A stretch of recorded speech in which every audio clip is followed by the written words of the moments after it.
Hold on, pull that picture up again. Yeah, let's see it. I don't think I got in a good enough look. I need to hit it with the scrying vision. Yeah.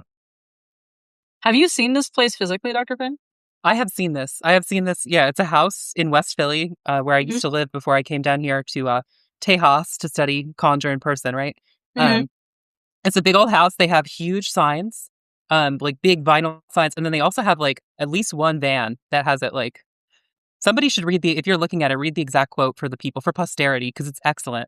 Yeah, so on the house, there's a large banner in pink Arial font that reads, Beyonce uses Bible pages as tampons. It is witchcraft. Full stop. And then there are two large sans serif banners with blue text that say, I hate Satan. Honestly, same, but also it's giving like Microsoft Word art. It is, yeah. Yeah. And then the van. Since Beyonce uses Bible pages as tampons, the word of God will destroy her as Jesus Christ returns. A little quid pro quo, right? You give up some, you gain some. Equivalent exchange.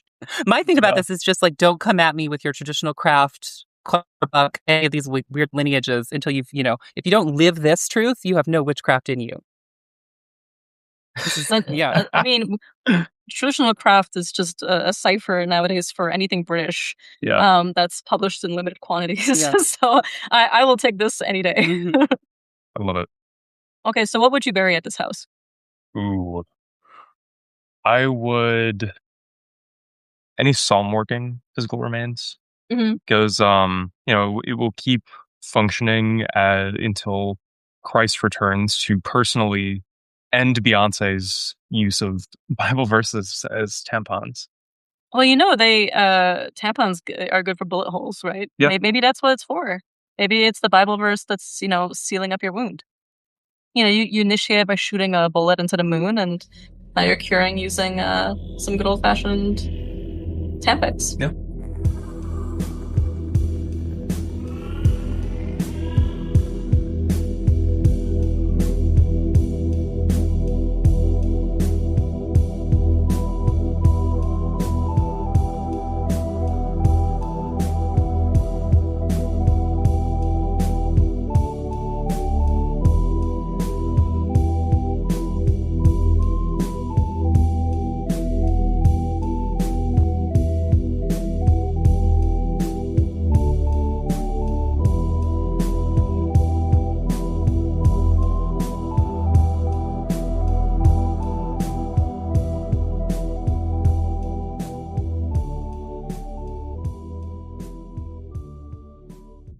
Be not alarmed at the frightful howls which you may hear. It's Sfingo. What's up? And burning the midnight oil key. And why are we burning the midnight oil? We are burning the midnight oil today because we are here with a guest. We have Dr. Finch.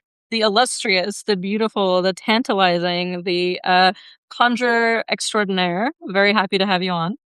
Yeah, so happy to be here. Really good to just talk to you guys, too. It's been a minute.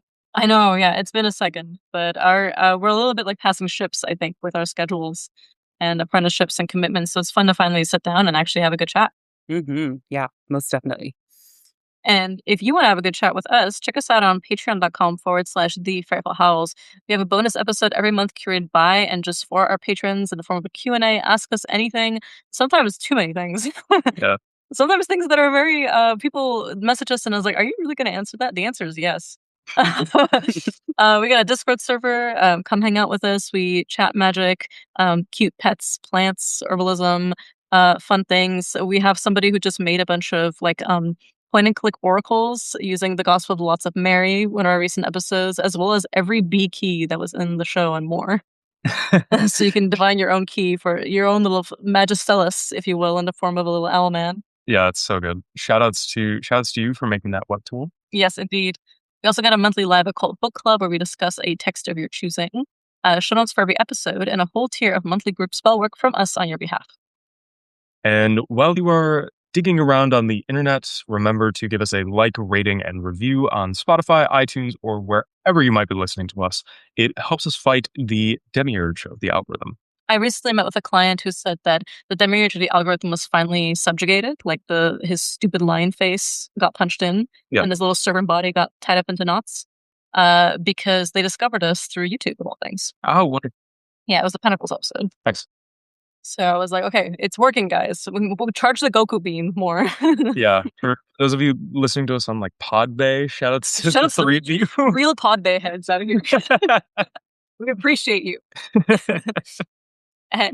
And check out our services. Key offers personalized coaching and magic and mediumship, sorcery for hire readings, including a new, originally temporary, now permanent discounted tier for 30-minute Lenormand readings. That's right. And, now that I've got some resources together and put together a curriculum, I'm now doing Lenormand coaching. So if you want to read or hone your existing skills, talk about how I mark workings for clients in much greater depth than our last episode, come hang out and we will talk shop. Absolutely. I read beans. And you read beans fantastically well, so go book us. It's just the grocery store away from finding out the future. And both of us offer occasional limited occult wares over on withcunningandcommand.com. And lastly, be sure to hit us up on social media. Sfinga's at Dragon Cunning, and I am at barnowl.key. And to the illustrious Dr. Finch, where can we find you? Right, you can find me at Dr. Finch Conjure on Instagram. Also Substack, where I've been writing more lately, and drfinchconjure.com. Hell yes to the Substack. More of that. Yeah. Absolutely. I really enjoyed your most recent article. It's been so cool to see you explore cosmetics. I know it's been a long time in the making, but I would love to just kind of open up a little bit with like, what have you been up to lately and how did that idea start? Sure, yeah. So what have I been up to lately? I've been deep in my magical conjure laboratory, cooking up makeup. So, the idea here is like, we've all seen conjure oil. Many of us make it, right? I've made a couple. Key, actually, you've made some fantastic law keep away oils that I'm a big fan of.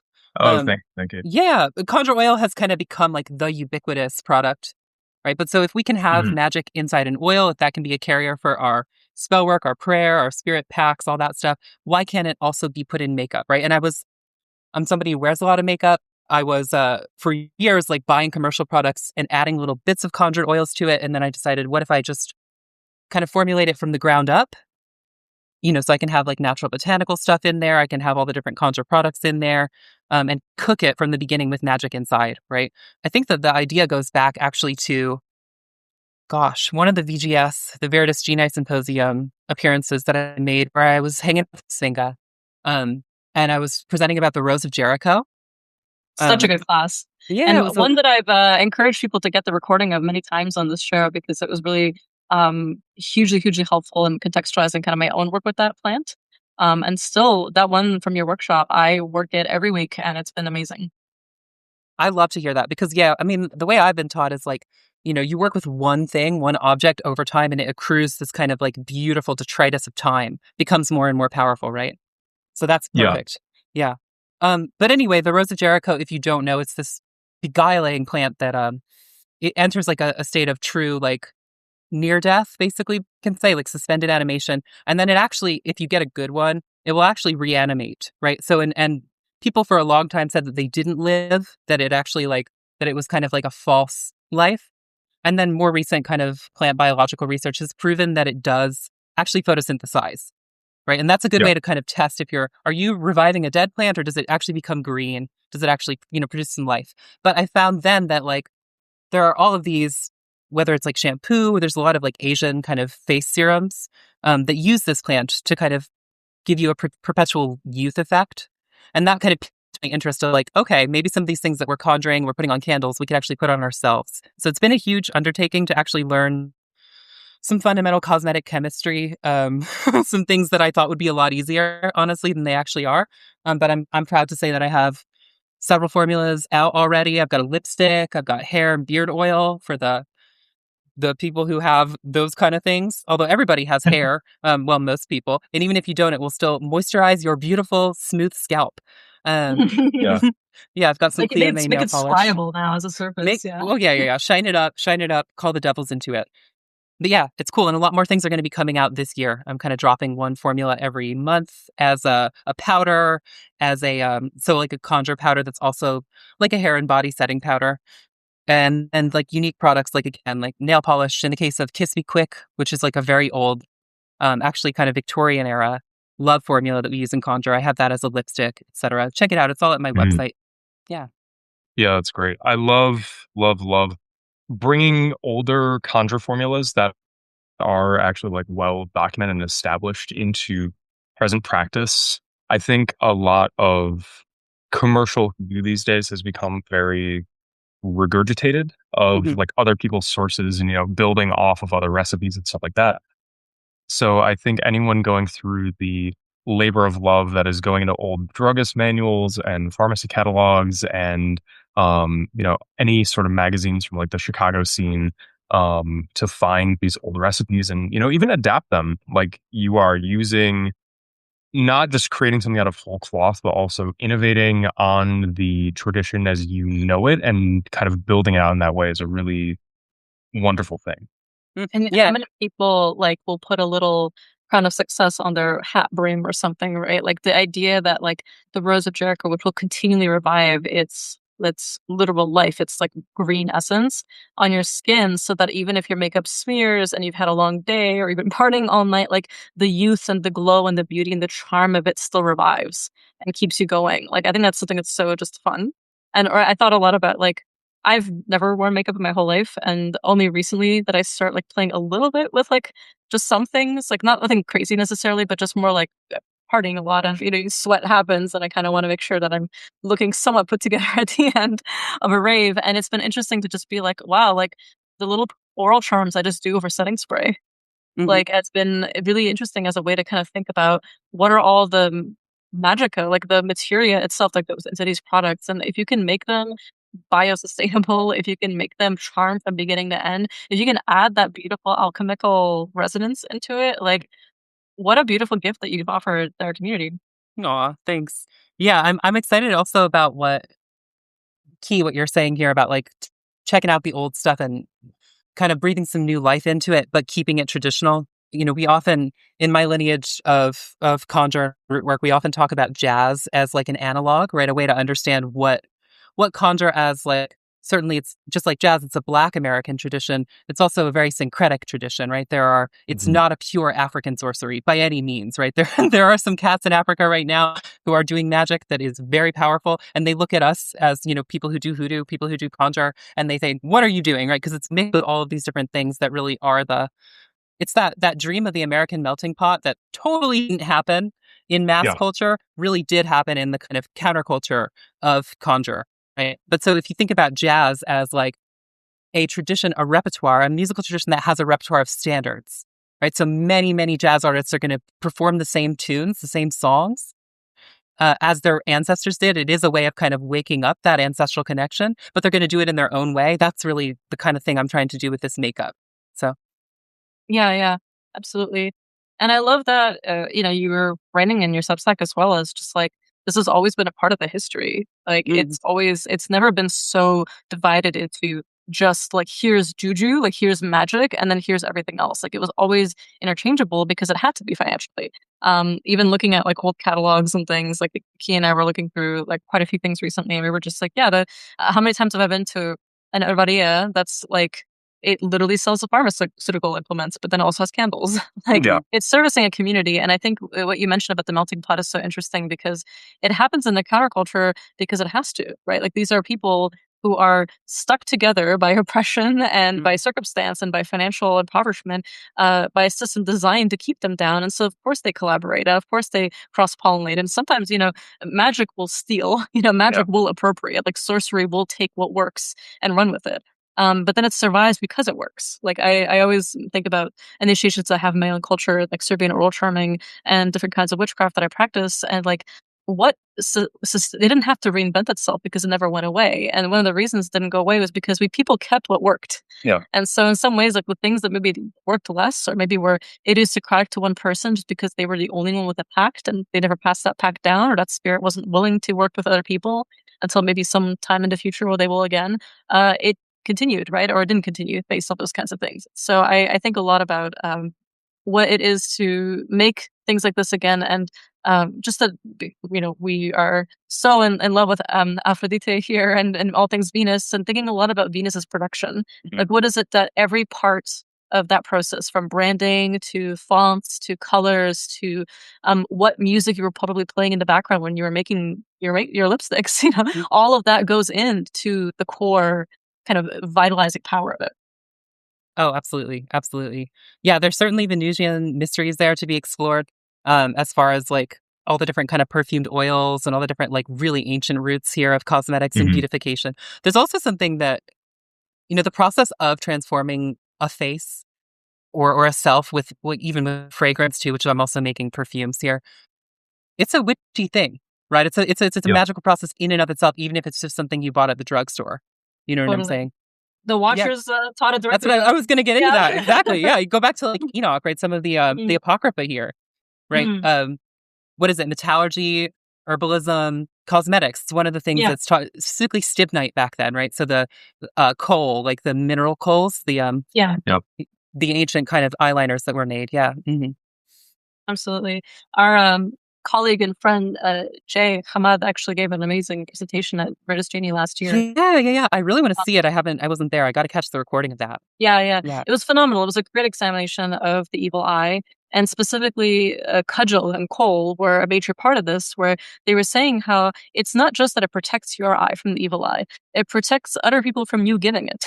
Because those who are most susceptible to receiving it are also very good at giving it. You have certain physical markers of someone who gives a good evil eye, but really anyone who's a sorcerer or witch is going to be able to give it, often involuntarily. So the idea of wearing something that also protects you, it like literally gives you the additional beauty and glamour of making sure that you are not, threatening, Yep. and maybe only in the way that you want to be, but you are not actively causing harm in community. Is such a fascinating, kind of double-edged part of that of cudgel, which of course is the one that they're recommending is an Ayurvedic one that actually heals the eyes, right? It's not Yep. going to be the sharpest lines, but it is going to be this beautiful effect that will, shield you, and like the Eye of Horus, right, will actually be able to kind of contain that wrath, that rage. Yeah. That makes I want to jump in there about like one thing I've said in my taught a class, just a week or two ago for the Botanica Obscura, like an online conference about plant magic. I was talking about powders and powder cosmetics and also, non-cosmetic powders. They're a big thing within conjure tradition, right? Putting powder on a candle, blowing powders. It's not just Mhm. blowing them in, there's way more there, right? We're laying down lines of powder, all that stuff, gopher dust, etc. But in any case, like this idea of like applying coal to also neutralize your own negative effects, I think is really strong as far as like whenever I talk about beauty, cosmetics, and that whole concept, it can get real nasty, right? Like politically, socially, even like from a feminist lens, it can get really gross, right? I've actually heard that Planned Parenthood in the USA is offering Botox now, which is just really a wild thing to start to think Mm, about. So there's a trap that can happen with beautification of oneself and vanity, where we become really jealous yeah. of other people and we kind of compare ourselves negatively, and it can become like a really toxic, horrifying echo chamber. And then there's this other thing that can happen with beauty where it becomes like a place for self-expression and play, joy, creation. And that's really what I'm trying to align to. So knowing Jay and knowing kind of their work and really wanting to catch that class, I know the latter version of beauty that's more about like it's making life better for everybody. Yeah. And Yeah. Yeah, absolutely. I love what you just mentioned there. And even to thinking of like, are you playing with these things as a way to express yourself and express facets of yourself that can have their own kind of containments and contexts, and like literally masking and theater, and the fun of like embracing something, or also bringing out and highlighting qualities that you have, which all of us do in any magic, right? Like Mhm. a job interview magic is highlighting your persona, where you're actually just like an amazing capitalist, where you're like, Yeah. I make money for you and you choose me. Like, and you just cosplay that person for the interview, versus like you can't leave your house without it, because you're so alienated from your own actual natural appearance that you start to distance yourself further and further from it, and now begin to see every part of your face as like an itemized area that must be corrected and changed. And that can be its own kind of like, self evil eyeing, its own kind Yep. of self, like the gaze that looks at yourself. I think about that scene in The Substance, right? Yeah. Where she's like rubbing it all off of herself, but just furious. Like that, when it becomes where you can't even leave your house without feeling completely subject to a performance that you don't necessarily always consent to. Like that, finding that balance is not, 100 or nothing. It's not one where Yeah. you're either one mode or the other. We're often somewhere in between. And I think the notion of engaging with these things thoughtfully, as you're saying, is one of increasing sovereignty. Where that part, I think the magic aspect of it being in every fiber of the creation process is going to be so helpful to people, because then they can speak to like the geni, of each product and actually cooperate with it and be like, as as I put you on, like bring this out of me, bring me into alignment with my intention. Mhm. Yeah, it's like, I think with the glamour of makeup, like the glamour magic of makeup, it's just like any other witchcraft where there's a seduction of the power it can bring, and sometimes it can bite you back. What is the mask that you have on, and which of those is talking at any given time? And always riding that line and going back and forth and using the power that it brings intelligently and with as much agency as you can muster, and gaining even more, then I think there's something to be said about, a well-made powder or well-made cosmetic. Yeah, I mean, I think about even just seeing we've been raving a lot. Our listeners know that that's been a huge part of our lives recently. And like seeing, like you, for example, Key get ready and the sunglasses, like what you like, the cologne, like, what you do in your beard before you go, like every part of it does find its expression later on. And I think about, especially at the end, when we're too sweaty to even like be human. Yeah. It's like the choice too of like specific like herbal oils and stuff, where it's like, I want to be wearing and eventually riding this plant into what's going on, and kind of curating that as well as an extension of this work, like bringing in cosmetic, bringing in any of these other materials we can make to call upon, in the case of something that you're buying from another worker like yourself, their pacts with these materials to be able to, manipulate them and use their power in the way that is desired. And then the inherited pact of being able to call upon the spirit through the product. And then if you're doing it yourself, like kind of DIY mode, shaping it up to your own packs and being like, okay, who are my friends that I can have on me at all times? Putting it on your body is like it does physically kind of become part of you, even chemically, right? Yeah. Key with like all of your chemistry, like these things actually seriously go inside you, right? So if you're not going to drink them, which you can, right? A lot of it, because that becomes a legal gray area when I'm like giving a reading for clients. I can't like prescribe herbs in that way because of the crazy, but I can certainly recommend inside treatments like taking a tea. Also like what gets called the inside out treatment, like bathing in it and drinking it, But this is another really, really awesome way, putting it on within a cosmetic formulation, that like if there's a plant or any kind of ingredient, or indeed any spirit that's been conjured into it, right, that you love, that you want to be working with, putting it on your body physically, it's going to be with you. It'll live with you. It gets kind of nasty in this delicious, those of us who really love practical magic kind of understand that like it's kind of gross if you think about like the stuff that really works, right? Yeah, you know what I'm saying? It's going to mix with your kind of like your scent, your body's natural musk, Nasty. your natural oils and all that stuff. And that's the most intimate way to kind of work with these things.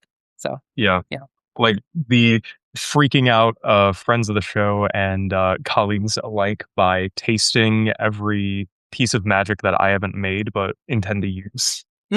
Yeah. Well, but I mean, one of the things I passed through before I did, for people who don't know, like that, I'm doing all this work here at Shea Porterfield, right? At the house of Professor Porterfield. I've been doing the multi-year in-person apprenticeship down here. So this is where I've set up the lab and all that stuff, right? Before I came here, I was also working in 2 different clinical herbalist apothecaries, yeah? And that was part of our training there for just like sort of foundational Western herbalism of like, you should be tasting every product, right? Every individual simple, every ingredient, every simple mixture, and then anything that's going to be a compound, you need to taste a little bit before you give it to somebody. Considered to be part of like understanding how it works on every level, right? Physical and energetic. So I've always loved that about you, that you're not afraid to put a little bit.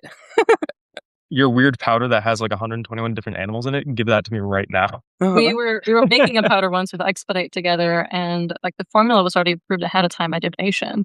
And we put it together, and something we've just both felt like something is missing. And we're doing it now because he's right here watching us. We can't do it tomorrow. I don't care when the better election is. Now is the best time. And there was out of a spirit, we just heard him very audibly, like looked at Key and was just like, lick it. And he did, and he was like, it's missing brown sugar. And that was it. Yeah. And that was all it was. He was like, go to your kitchen, let's get it. But that's sort of like tasting and ingesting, like, witchcraft is gross. And then, some of us find that endearing. But it's one of those things of like the best land pacts that I've ever made was because that dirt was under my nails for weeks. Yeah.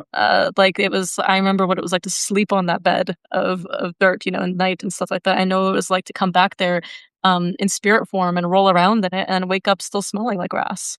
That kind of thing. Like that's where that kind of mutual secretion and kind of combining and ingesting and becoming one with it.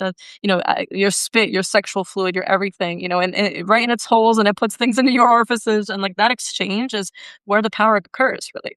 And I think people kind of have this, maybe like I've heard at least some kind of humming and hawing about cosmetics. It's like, oh well, the whole point is that you keep it on, you don't want it to fade. It's like that. No, actually, that's very much not true. Like the way that it transforms, as you were saying, like the way that the scent will blend in with your natural musk, the way that the products will, enhance your natural body oils. Like that transformation is one that takes place over, many planetary hours, and it'll be colored by those things. And so I really love that you're thinking about every step in the process, including like literally where are you making this? Where is your lab? It's at Professor Porterfield's house. What land are you on when you're importing these things and growing these things and putting them together? And what are the spirits that just may not be directly involved in their production, but are watching from their shelf shrines. Yeah. And like I was mentioning, like what music were you playing when you were making it? Like what podcasts were you listening to? Like every part of that is an important step in the process, and often before we even realize it. So I really love that you're so like animistically aware of that, and it's one of the reasons I really just one, love your classes that you've done, and two, like very very much in the place of like relating to your approach. Like my teachers in Balkan folk magic have always emphasized that like the lamp to, let's say, Saint Marina of Antioch is not the lamp that has a billion ingredients in it that, all associated with her. It's the lamp that you've kept burning in front of her icon for years. Like she watches it, her eyes are manifested in that flame. And all you need is like a little pinch of that in, neutral oil, and fry up some eggs for your husband in that oil, and he'll listen to you. Right? That's all it takes. And he won't even know it's different. It's something I've always really loved about both of you, actually, both of your work, is that you really live this stuff. You go for it. You get right in there with it. There's an intimacy there, There's a friend of mine is taking like a big, I'm not going to name it, but like a big popular kind of occult class with a lot of participants. And he was telling me yesterday that like, there's like a private group and whatever. They're talking, all these people are like, do I really have to do all the prayers? Do I really? And I'm like, you guys, you put down all this money for this. Like, what do you want? This is magic. You're calling this witchcraft. Like, do you, first of all, do you understand when you use that word witchcraft, what you're actually invoking? Like, how intense and how high stakes that has been in history for so many people.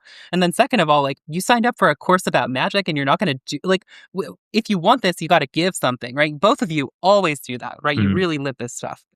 What are you willing to give if not your time, right? Like a prayer that's long, it takes a while to recite, that gets you jumbled, that makes your mouth dry, that makes your teeth crack a little bit when you go through it, and you're only halfway through by the time you think you're almost done. And I think a lot about the repetition, like both in the mantic element of putting you into trance, but the other side of it, like I always try and tell like people that I read for, one of the biggest offerings you can give to your magic, because I'm a spirit, I happen to have a human body, but I'm a spirit. I want love and appreciation and validation and offerings and good food as much as any other spirit does. What about the spirit of the working, like the one whose consciousness on some level is born and individuates from you as soon as that ritual is cast? That spirit needs certain kinds of things too, and one of the best things you can give it is your time. Like, what do we have so little of, and what is our most precious sacrifice? Money comes and goes, right? You can earn a lot, you can lose a lot, you can gamble it all away. Lots of things, friendships even, we hope to invest in them, but, we only know the other as much as we're able to know them. Yeah. And we hope that things will work out, but the time is so essential. And to give a spirit, or to give a working your time, like even the cursing powders that I've made where the spirit was like, spill all this rice on the ground and count every grain. And I did. And I was like, this is still oil now. And they were like, no, it was just your wasted time that went into it. And I was like, well, fuck you. But also great. Or like dust from bookshelves full of books that I ordered and didn't read, just to remind me that like you didn't read them, you procrastinated. And it like that went into a formula that curses someone's time, right? Because they were like, what is the worst thing you could do to somebody? Make them out of sync with their obligations. That will sour relationships. It will sour money. It will sour everything. It will sour your apprenticeships and your pacts, right? And so like, it's I when it comes to like dedicating yourself to your work, and it's just to know that like the sacrifice is going to be never comfortable. And I think that a good maybe I'm a little crazy, but like I kind of love that. Like I love the feeling of like, okay, you bit me once, now I bite you back, Mhm. to magic itself. Yeah. Or like, okay, yeah, you got one hit in, that was uncomfortable, but now I'm going to go for it harder because there's nothing that I'm more passionate about in life, and just nothing that I think is more essential to my sovereignty and my agency Yeah. than being able to fight tooth and nail for the ability to change my world. Like, I always think that to be a sorcerer, you have to be incredibly arrogant, Yeah. to look at your birth chart, to look at the world and say, not good enough, I want more. Yes. And so let's own that fully, and use that as a way to be more accountable and honest, but also better friends to each other, where it's not just competition and, I'm the bigger, badder witch than you or whatever like that. It's about being like, we all have access to this and we can all do it. So let's find ways to do it better and more openly honest. And I think that will actually cultivate a lot more real friendship and community than like kind of kumbayaing ever will. Yeah. Oh, yeah. I mean, that's a huge part of conjure in Mhm. in general, and part of what draws me to this as a tradition is that social element, right? Is that social consciousness and social resistance element. Mhm. Yeah. That this is not just about, I mean, it is that. I love that about you, Singa. You know this, right? Whenever we talk, I'm always excited about how much you're unafraid to talk about power. And that's what we're doing here, right? And if you're somebody who's ever been oppressed, you know what it's like not to be disempowered or to have others have Exactly. power over you. You, So you know what intimately, yeah. yeah, absolutely. And then so it is that it's I'm going to stand up and get what I want. What I want is okay. What I want is beautiful. I'm going to fight for it. And then there's something that comes after I get some of those things, which is I'm here for a whole group of people. I'm here for many groups Yeah. of people, right? I'm here to actually make a difference with this magic. It's ultimately not just about building a wizard tower for myself on some kind Yeah. of isolated farm in the middle of anyway. Yeah. Yeah, No. we said that about the podcast when we made it. It was like, I want every episode to be worth the amount people pay for a class. Yeah. Frankly, like Mhm. I want to democratize some of this to be like, it's not about knowledge that, I don't have the right to pass on, or is not, it's even initiations that I have that I've never initiated into anyone else into. It's not yet happened because my spirits have not yet given the green light. It's not about like making everything accessible. It's about making the opportunity to learn it, and the opportunity to feel like I can do this, to be someone that's kindled in all of this. Because every time I've gained power in my life, my first thought was like, how do I genuinely reach out and make sure that other people can benefit from this too?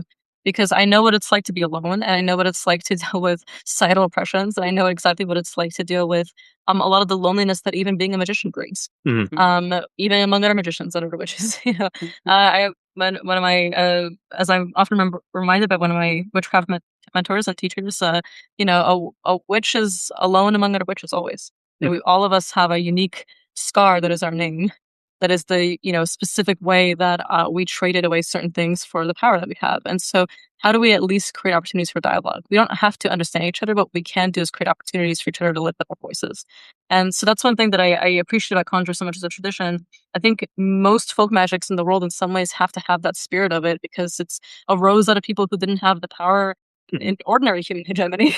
So they had to look at the stars, to the plants, and to the things that were speaking to them directly. So like that's really what makes it a folk magic and not just like some out there random magic, right? It has to be integrated into this usually pro social like dynamic of, okay, we are in service of the community, or at least in service of, a family, or, Mhm. other people. Yeah. And that's one of the reasons why I haven't moved and done any political episode. We've tried to like keep the joking at a minimum. We've taken away our plugs, like all the stuff that we read in the beginning for our Patreon stuff, and just trying to be like, okay, we're going to sit down and be very serious about this, and here are resources.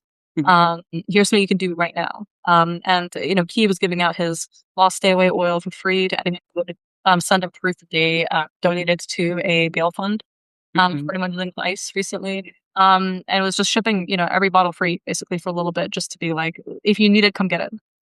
Make any amount of donation to a Yeah. bail fund, and let's talk about if you can't be out there protesting, if you can't be out there because you're at risk, you're a vulnerable minority, you can't necessarily put yourself in that path right now. How can we make sure that we're at least boosting the right sources, making sure that the right places are getting the kind of you can magic for bail funds from afar.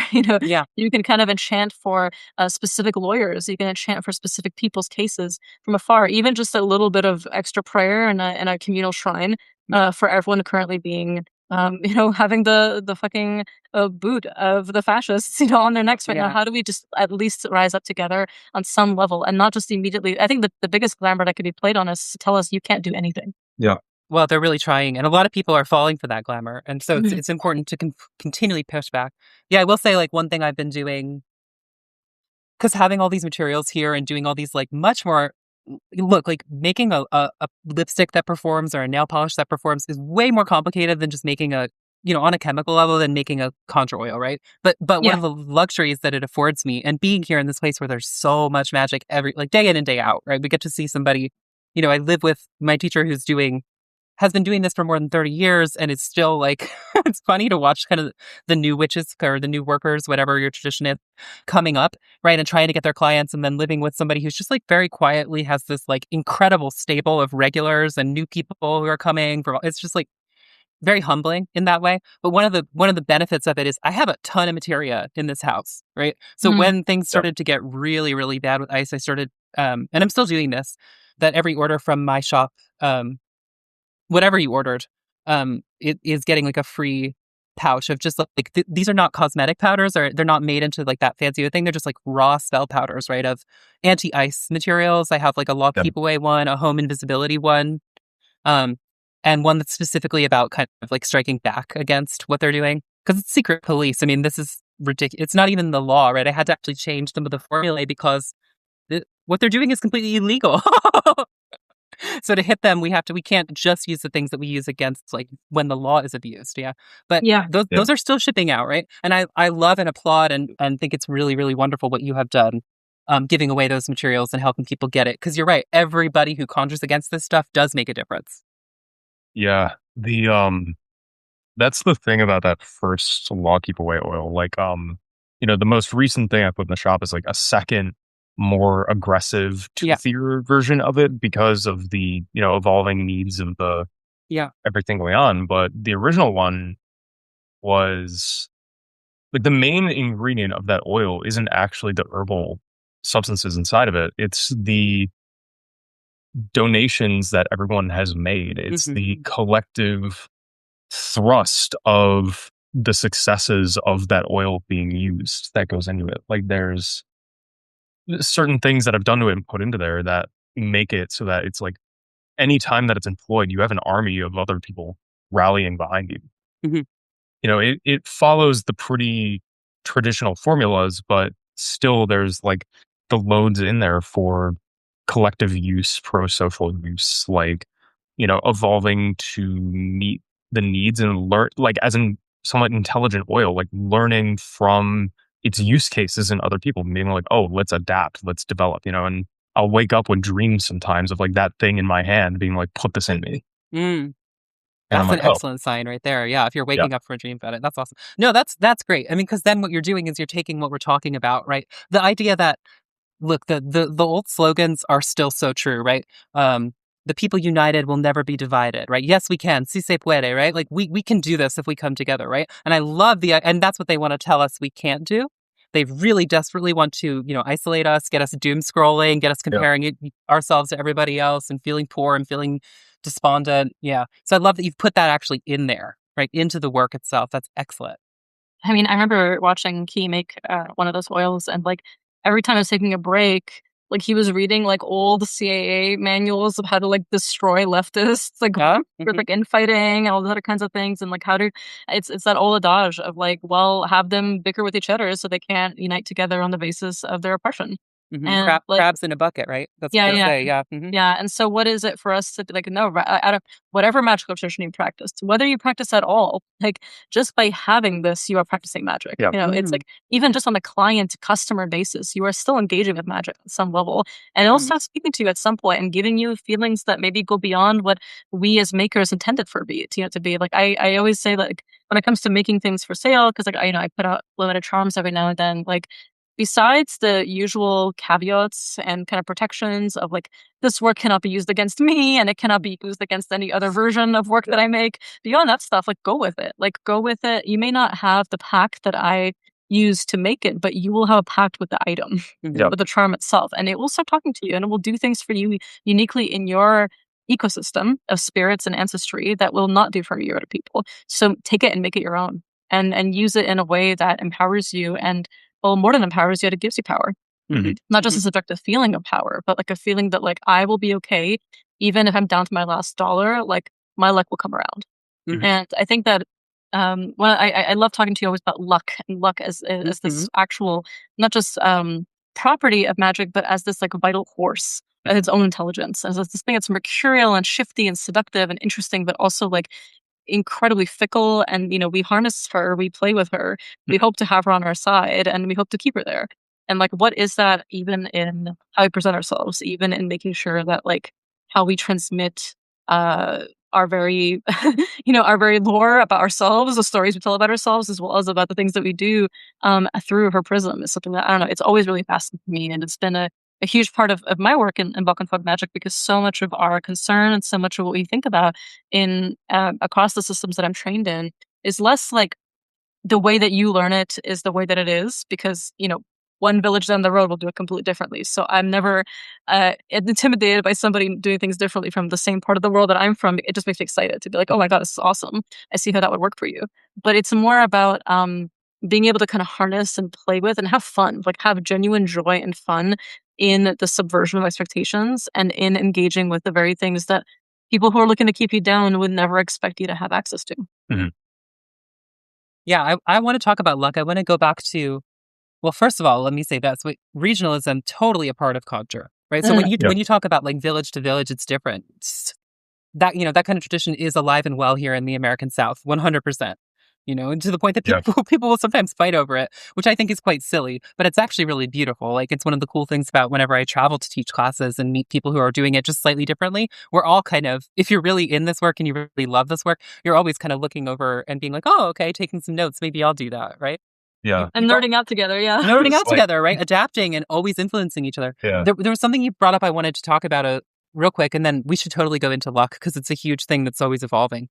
But I wanted to say, you were talking about like products that you make, kind of inspiring new uses or giving people more power. I've had people ask me, part of the whole thrust behind making magical makeup, making magical fragrance has been this idea of being magic in plain sight, right? In places where it's not normally, to find a lot of our peers and a lot of the work that we do, you have to kind of already go down a bunch of rabbit holes. You know what I'm saying? There's an unfortunate tendency sometimes, which I'm really trying to work against, right? Something that I love about how you two are also involved in like rave culture and going out and meeting people and like being present in actual culture, right? Sometimes I've found that occultists can become so erudite. We're often excellent magicians, but it can feel like magic is all we talk about sometimes. This has never been my interest, right? I've always wanted to actually like use magic, promote the use of magic among the people in a kind of pop sense, right? So I've had people ask me like, I don't really practice, or I don't really think I understand how that lipstick or this fragrance works, or that powder cosmetic is going to work magically, but can I still use it? It's pretty. Can I still use it? It smells good. And I'm like, absolutely. Like, that's the whole point of this, the sort of meta mission here is to make practical magic not only available, but appealing, right? Among the people, right? And I think that making it kind of fun and sexy and putting some joy in it, again, so many analogs with the kind of rave stuff that you guys are doing, but making it fun is far more, you want to talk about tactics, if you're reading kind of the CIA manuals and stuff, it's far more effective than just preaching from a political kind of platform there. Totally. Yeah.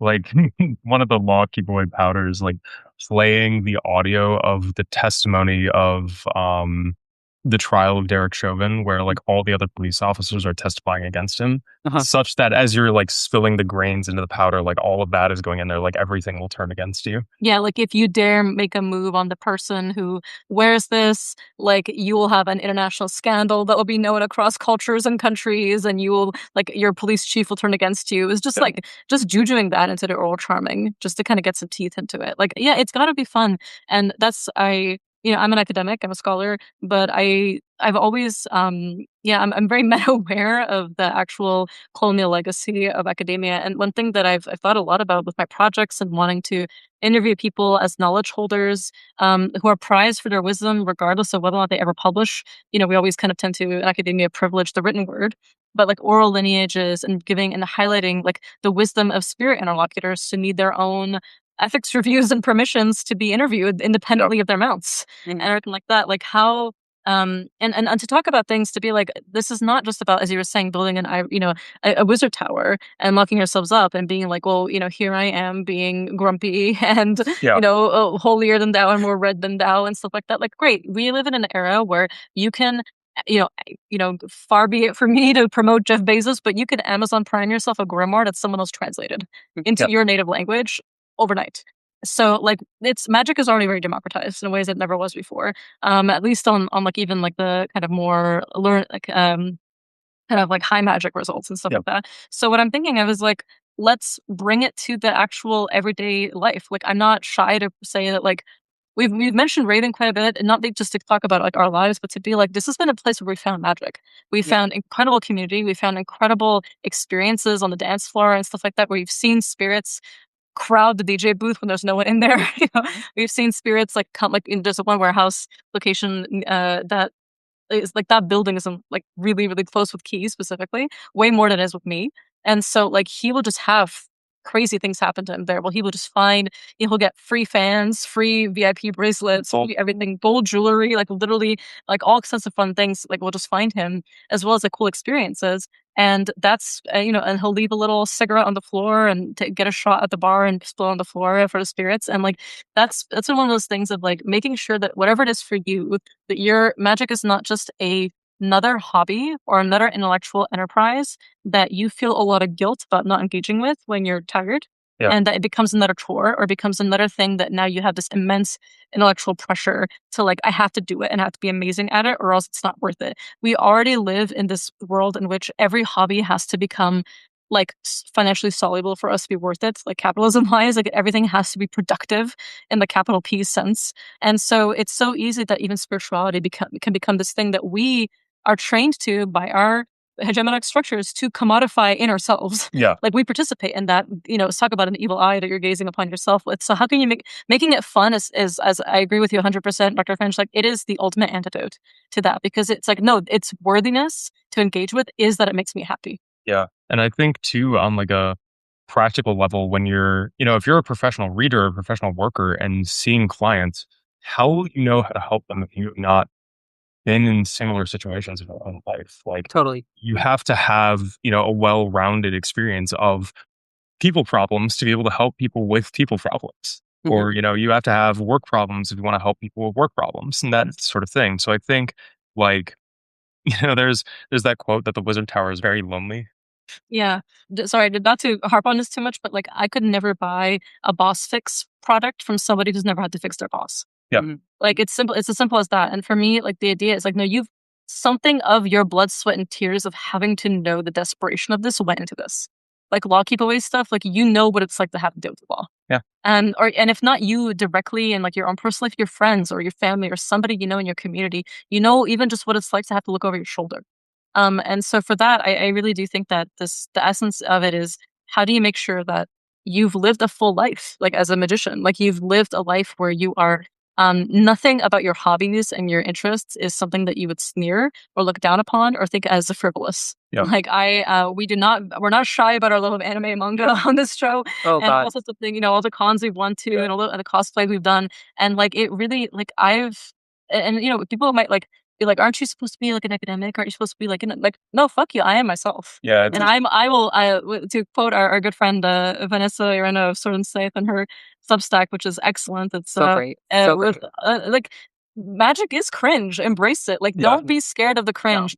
If you're going to be calling up invisible beings in your fancy little robe, at like 3 a.m., like, embrace that. If a camera were on, you would look cringe and just love it. Enjoy it. Like, it's always a risk to do something beyond the social norms of your life. So embrace it. Yeah. Yeah. It's like, don't do magic, be magic, because you're doing magic.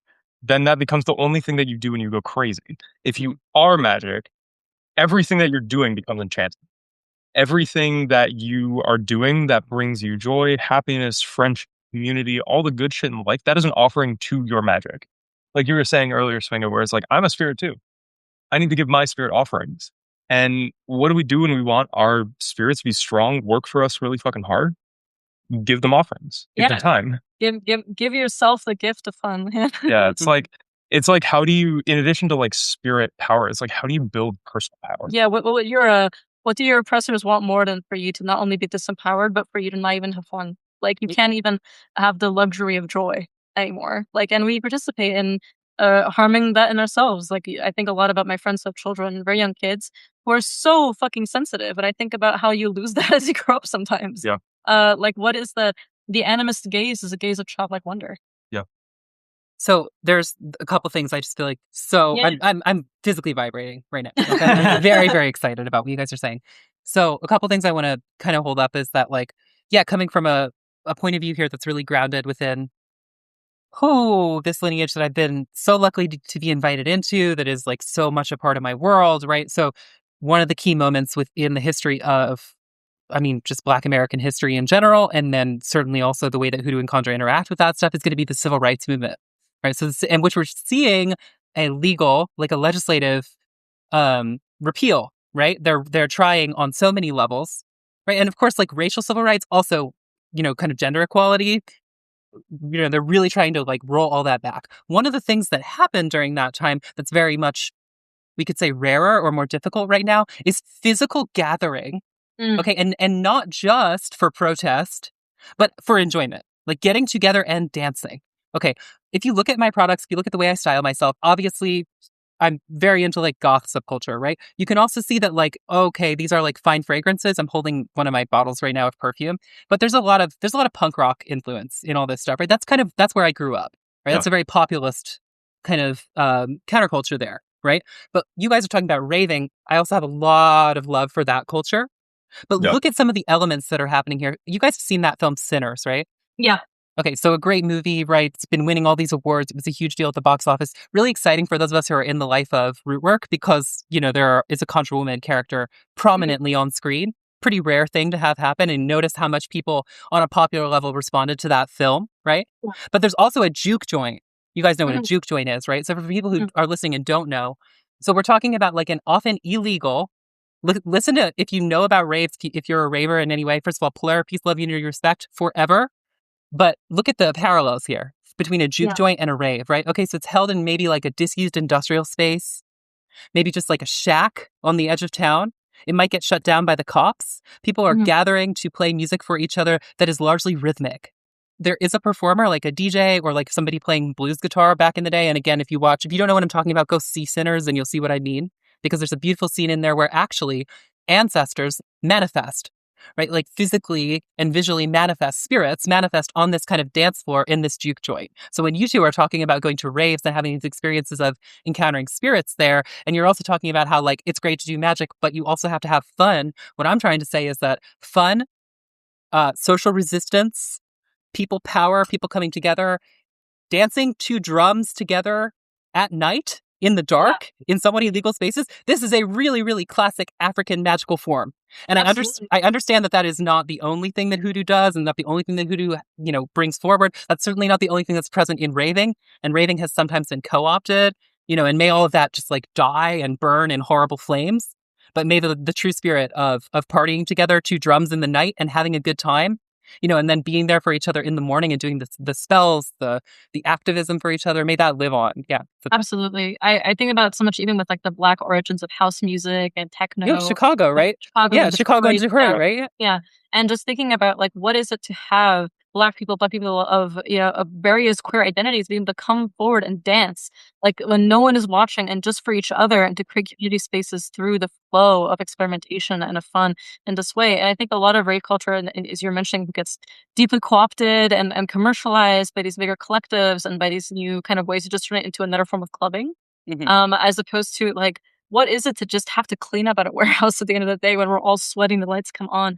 Like, we went to a really nice warehouse that, gets licensed for these kinds of things every now and then. And they had rose petals everywhere. Oh. And we collected them afterwards because they were trampled after like all this, sweat and drugs and tears and everything. And I was just like, this is material, baby. Like we gotta get this together. It was just moments like that, or like we're making a whimsy oil right now that is with, aspects, verses of Midsummer Night's Dream in it, or those other kinds of things, and like little duckies people have given us at different raves and stuff like that, or like bracelets we got that we really shouldn't have gotten. Yeah, like VIP wristbands. Yeah, so. for clubs, right? Like obviously not a warehouse, but like for clubs, when like randomly like a VIP bracelet appears on your wrist, like okay, there's something musical there. Or moments where like I captured a sigh of amazement and joy because I saw a beautiful sunset into like a knot that I tied in that moment. Like or double rainbows or things of that nature. Like so kind of restoring that like childlike wonder that is so essential. There's like blown dandelion seeds, blown out birthday candles have gone into it. All sorts of fun shit like that. And I think because that's something that's desperately needed, like to talk about that article that Vanessa was writing that we invoked, where it's like irony is the poison of magic. Where like, the lack of enjoyment, the kind of having to pretend that you don't like what you're doing, it's like that is an insult to the spirits at the end of the day. Like what is going on here? Yeah, and I mean, hope is just a really incredibly, truly transgressive thing right now. So necessary. What is the force that makes you get up in the morning and do your magic anyway when hope seems lost? It's the hope that it could turn. That's luck, right? Yeah. That it, it's fickle, but it'll come back just as you lose it. I want to encourage anybody, like whatever tradition you may practice, or even if you're just kind of figuring out your first steps, like if you need things to hit harder, move your body, shake a rattle, play a drum, whatever it is. It doesn't have to be like that you're trying to do any certain rhythm or anything like that, but bringing some of that motion into your work, really helpful, even if it's just like a simple candle spell. I'm happy you bring that up because one of the things that I tell all of my students is pray out loud. Oh yeah. Pray verbally, talk out loud. Like it is something like even in the privacy of your own shrine room in your own house where you're the only person with the door locked, why are you whispering? Or why are you praying internally? And I'm like, just have fun, be cringe, be free. Like enjoy all of it. There's an excellent, I'm just totally excited about that. There's an excellent story that, so the professor had a couple of teachers, right? His kind of major influence, his main teacher, who he talks about publicly and we kind of invoke all the time, is Mr. Charles Hanson of Vidalia, Georgia, right? So this is also the Dr. Finch bingo card, like we've referenced Professor Porterfield. Now I've talked about Mr. Hanson. Everybody can take a shot, or indeed you can, I don't know, have a dose of your E or whatever you kids are into now. But microdosing ecstasy on kids. Have cap for the podcast. I like a candy flip for what it's worth. Yeah. Oh my God. Okay. So, anyways, Mr. Hanson used to be famous for doing acts of conjuration, like speech acts of conjuration in public. Okay, because if you can see spirits, you can. This is like the ultimate, like, be cringe, embrace the cringe of magic.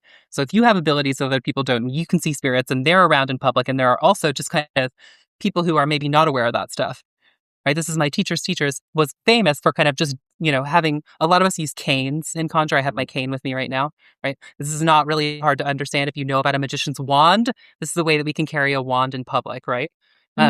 So wrapping a cane 3 times on the ground, directing spirits in front of other people. And one time the professor asked him, like, aren't you embarrassed to do that? Because everybody stares at you. And he's like, no, not at all. Who's boss now? Everybody's attention is on me. Who's boss now? And I love that idea of like the laughter, the kind of embarrassment. That's just more grist for my mill. That's more power for me. Absolutely. So true. And like, even just what is it when you're doing in things in public? Like, what is it when you're gathering dirt in public or someone's looking at you? I look back. Totally. Direct eye contact. Mouthing off. Yeah, 100%. Yeah. What are you going to do? A lot of oral charming that I'm initiated to work is mumbling, muttering under the breath. People actually don't hear it, but it is still audible. Or it gathers saliva in like the mouth while you're doing. And like this, words are being formed, but they may not be heard. But there's still something physical. There's an act of sacrifice there. And like when it comes to speaking to spirits, like I talk a lot out loud to myself, to other parts of myself. When I'm washing the dishes, I tell the parts of me that don't want to wash the dishes to go away and do something else, and the parts of me that love having a clean space to come into my body and stay. And one of the things that I talk to the walls, I talk to my doorknob. I when I polish it, I say, "Thank you for keeping my house safe," that kind of thing. Like I talk to my thresholds. I talk to everything. And my phone, people often have like a very difficult relationship with their phones, right? And I get it, but I understand how much of our, the tenuous grasp on attention spans are being rotted away by short form content, sure. But like, I don't insult my phone. I don't insult my computer. I don't insult my printer. I always say, thank you for working hard for me. I want to make sure that we're in alignment together, that we can thrive together in this space. And one of the things about that really is, and beyond just like being free of the cringe, as it were, is radically embracing all parts of myself, so I don't have to just section things off all the time. And like, that might be ironic considering I use a pseudonym. It's not a secret who I am, but like I do use a pseudonym for this. But that's a kind of containment. It's not a kind of sectioning. Yeah. It's kind of like having a particular kind of makeup look for one day and not for another. And so I think a lot about like what it is to even channel luck, or what is to channel fortune coming through. I love that you raised that beautiful scene from Sinners, where it's not just the ancestors that are coming forward, but it's the future descendants. It's the people in the future, and like we had a group call in our Discord recently where we were kind of nerding out about like, you ever be in like a subway station and then you see like whales passing through the tunnels, then you also see like old horse buggies being drawn through the streets, then you also see like futuristic things, and it fades after a little bit, but you were like, what was that? Like you're scrying through time. And like, is it certain? Will it happen? But who cares? Like, there's something that is there because it's a liminal space where crossroads are layering on top of each other. And when it comes to Sinners, and or even just like the notion of like the juke joint or the rave, or these places where ecstasy and transformation and everything from a hi-hat and a kick drum that are just driving everybody forward, and the DJ is the vibe master, if you will, who is leading this kind of sabbatic ecstasy to fruition. And what is that for if not to come together? And what is that for them as spirits, where you're creating a mini version of that every time you do anything?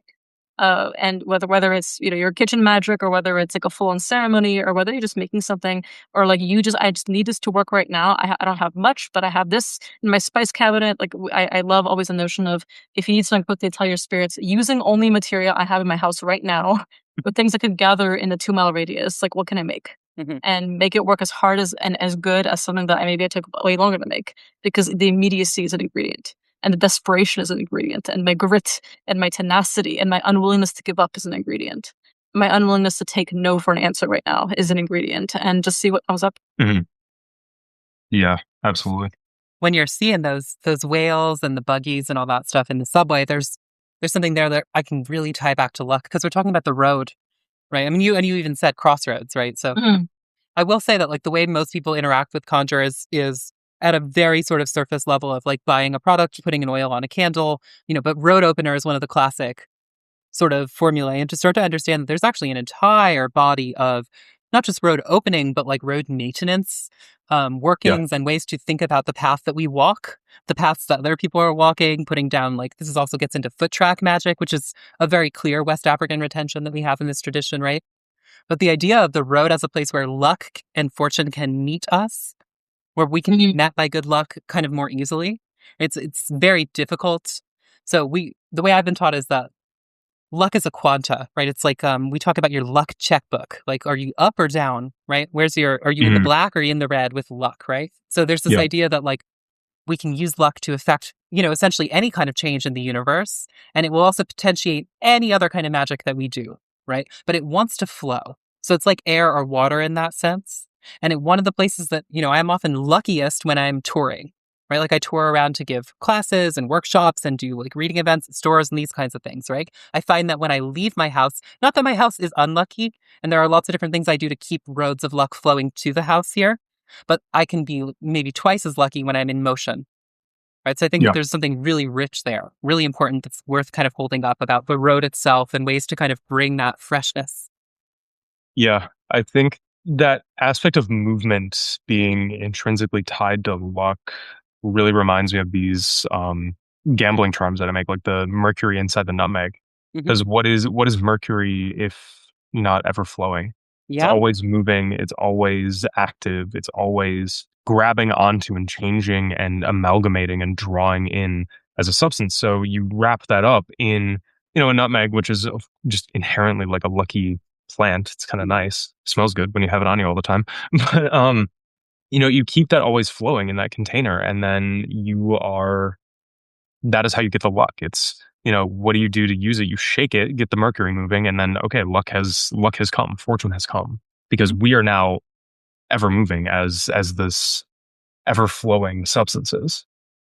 Yeah, 100%. And I mean, again, to talk about the idea of like traditional repertoire and like repeating the spells and the workings of the past, that's an incredibly old fashioned piece of conjure there that Yeah. Mercury ended up make working.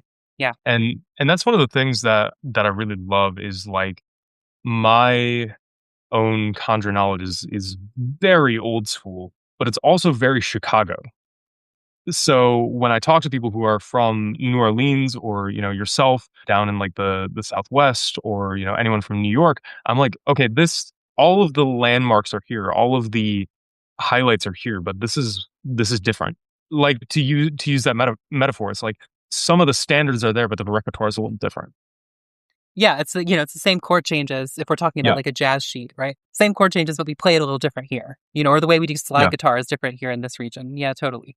And I love that because it's, the regionalism, the differences are, It's proof that it's alive. yeah. Yeah.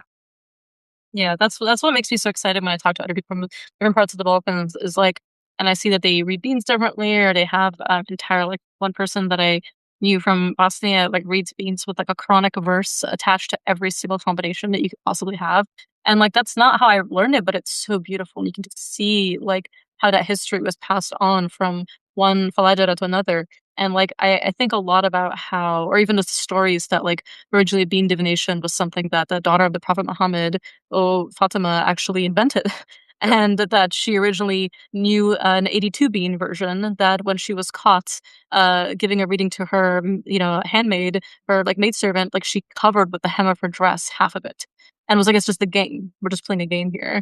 And so only she knows the real version, Yeah. which the hand of Fatima being literally the Hamza hand, is also what teaches you this true version. It's when your spirits mirror the bean divination in their world and teach you the other side of it. Yeah.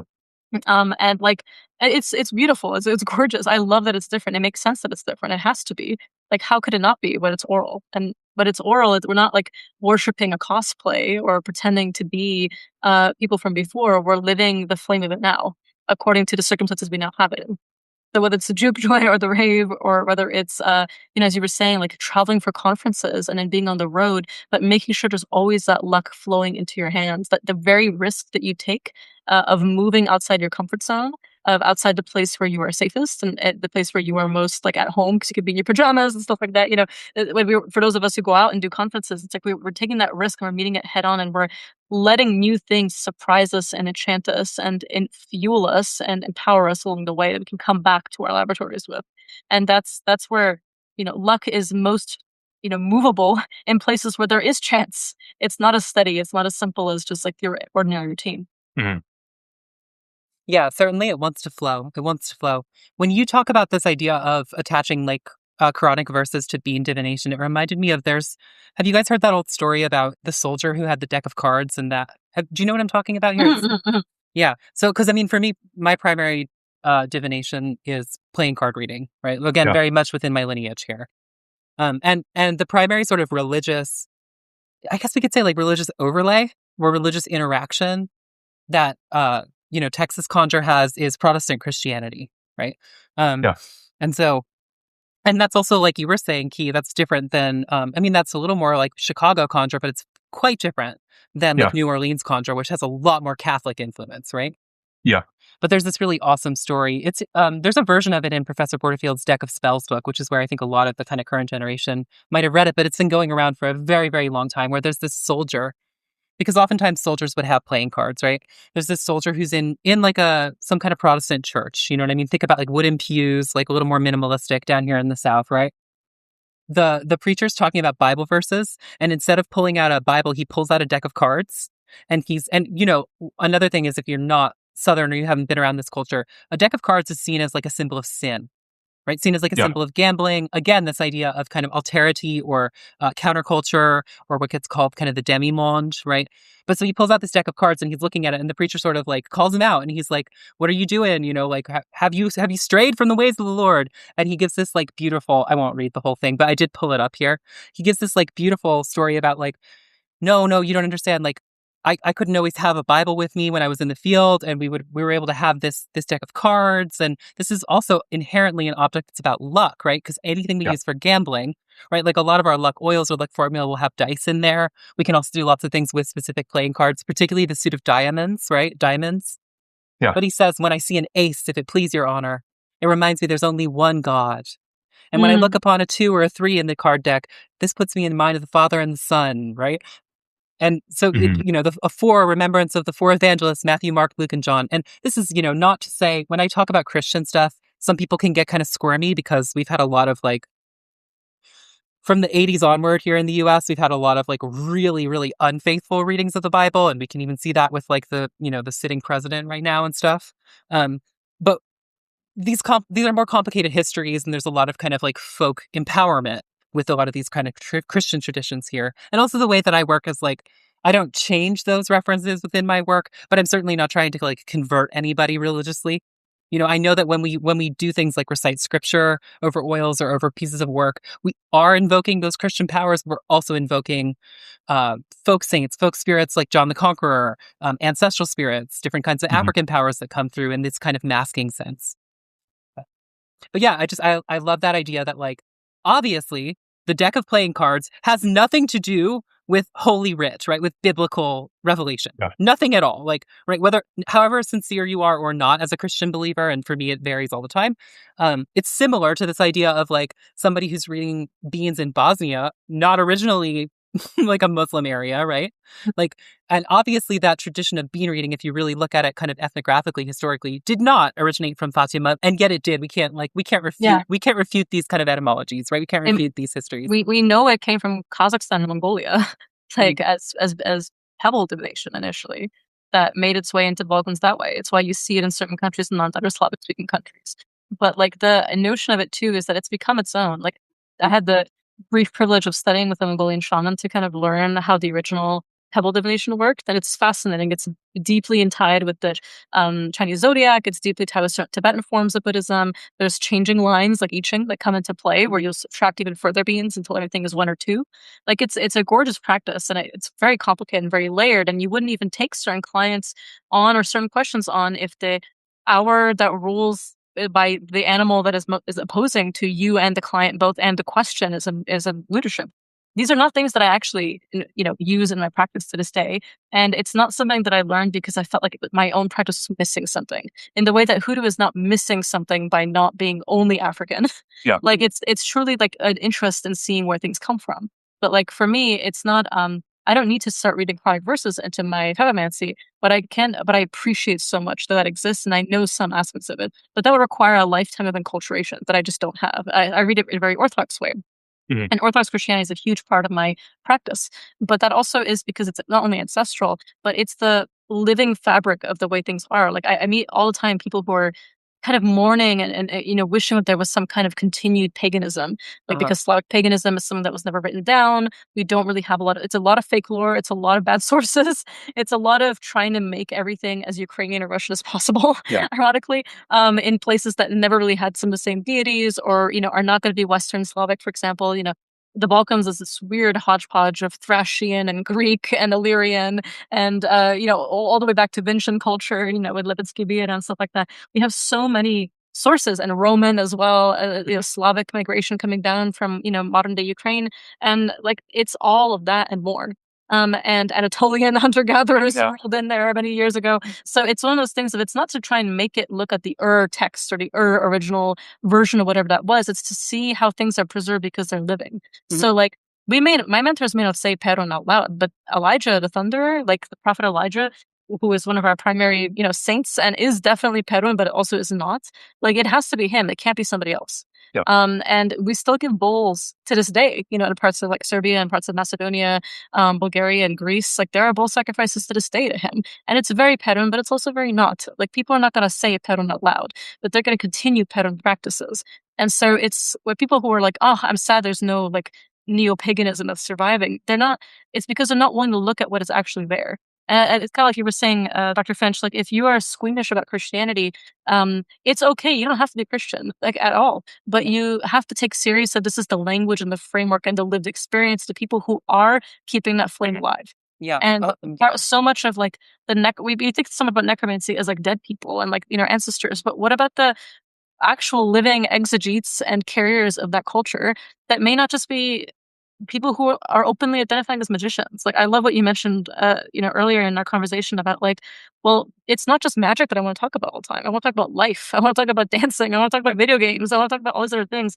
In that way, like, I've learned so much more magic from people who don't identify as magicians openly, and instead are just really good at weaving, or really good at making cheese. You know, really good at like knowing a lot. Like my great grandmother, who was an oral charmer, she knew every calendar day by heart, every feast, every saint, all the taboos, all the oral charms. Like she was an encyclopedia of knowledge.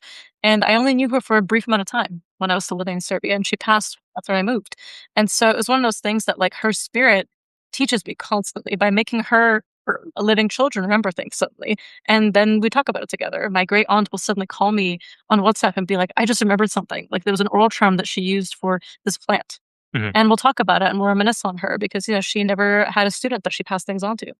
And so it was one of those things of like being able to sit with that and be like, what was her life like? It's like, and not just and to not be squeamish about the kind of spiritual power and the actual lexicon of power that they use, which happens to be Christian in that sense. Yeah. It reminds me a lot of this like example of my grandma's mom had a remarkable ability to pray the rosary and find lost items and do like just make changes happen by praying it.